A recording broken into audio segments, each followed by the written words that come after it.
చెప్పల్లుడు. ఎలా పనిచేస్తుందత్త కొత్త పని మనిషి? పనే చేతనైనట్టు లేదు, ఏం తెలీదు. అత్త పని చేత కాకపోతే నువ్వే నేర్పించత్తా, అప్పుడే కదా ఎక్కువ కష్టపెట్టచ్చు. రోజుకో కొత్త పని చేయిస్తా.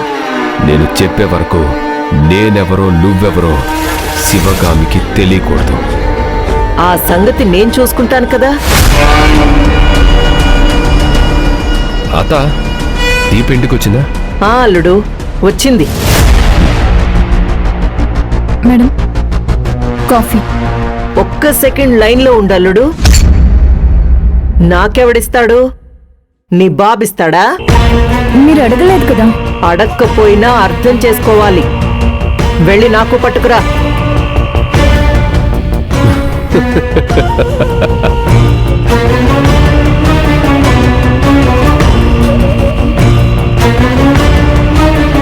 ఎందుకల్లుడు నవ్వుకుంటున్నావు? ఆడుకుంటున్నావుగా. ఆడించేది నువ్వే కదా. నీకు శివగామి మీద ఎంత పగుందో నాకు తెలియదు, కాని నా అల్లుడి పగని నేను పూర్తిగా నా పగగా మార్చుకుంటాను. నేను అడుగడుగునా ఆ శివగామి పొందే అవమానాల్ని ఆస్వాదిస్తాను. అందుకే కదత్తా నిన్ను పిలిచింది. దేవరాజ్ మామ విషయంలో మాత్రం కొంచెం జాగ్రత్తగా ఉండతా. ఆయన సంగతి నేను చూసుకుంటాను కదా అల్లుడు. Madam coffee.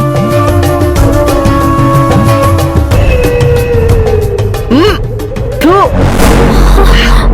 ఇదొక కాఫీ నీ మొహల్లా ఉంది.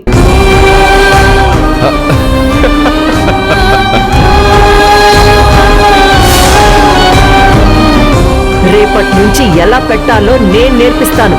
అలాగే పెట్టాలి. కొంచెం టేస్ట్లో తేడా వచ్చినా నీ సంగతి చెప్తా.